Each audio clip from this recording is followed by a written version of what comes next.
Real power isn't loud. It doesn't beg, chase, or announce itself. It moves in silence. It holds back more than it shows.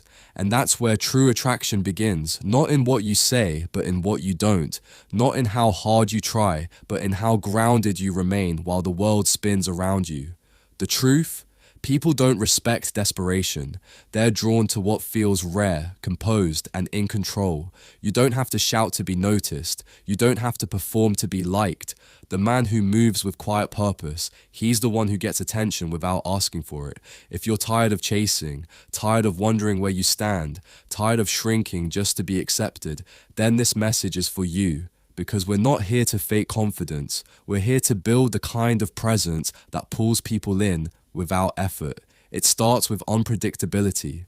When people can predict your every move, your reactions, your texts, your mood, you become forgettable. Mystery dies, curiosity fades. But when you move just out of reach, not distant, but not always available, you trigger something deeper. People start to lean in. They start wondering, and that wondering becomes attraction.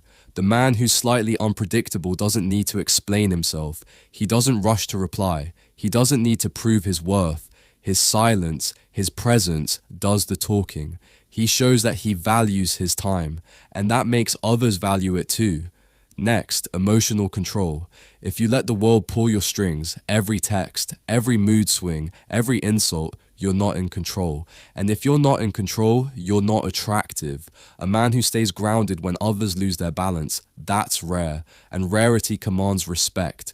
When she pulls away, you don't chase. When she tests you, you don't flinch. You remain calm, collected, and clear. That doesn't mean cold. It means powerful. Power isn't in aggression. It's in stillness, in knowing when not to react, when to walk away, when to stay silent, and then your life.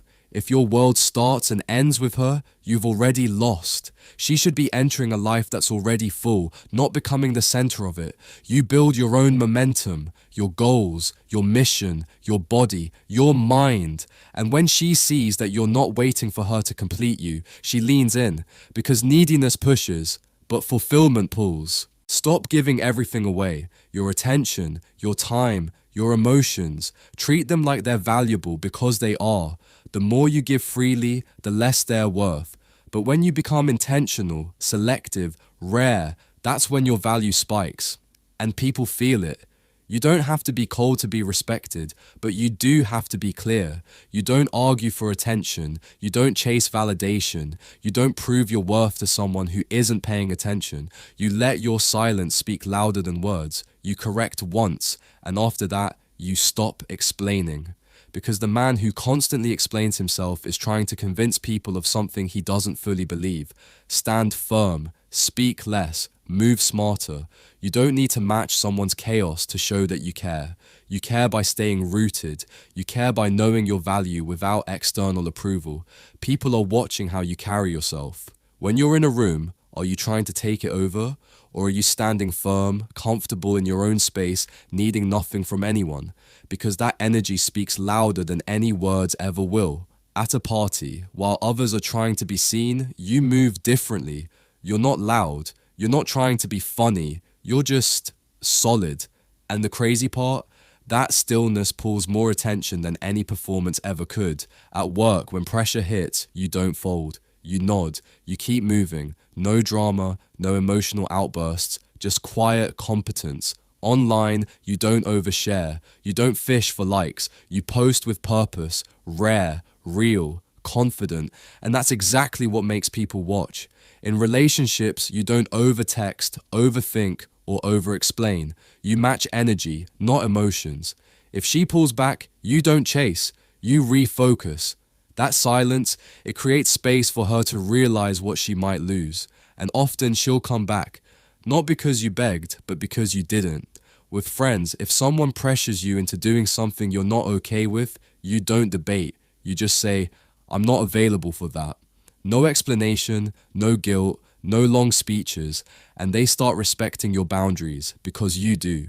This is how you shift from performing to leading, from chasing to drawing, from noise to gravity. You don't need to convince the world. You need to become so grounded in who you are, so locked into your values, that the world feels it the second you walk into a room. So stop asking, how do I make her like me? That question already puts you in a weak position. Instead, ask, how can I become the kind of man who doesn't need to be chosen because he's already chosen himself? That's the shift. That's the key. Real attraction isn't forced. It flows to those who no longer chase it. It finds those who have built something solid within themselves. And when you finally move like that, with calm energy, with quiet strength, with unapologetic clarity, you won't need to explain anything. People will feel it, and they'll follow it.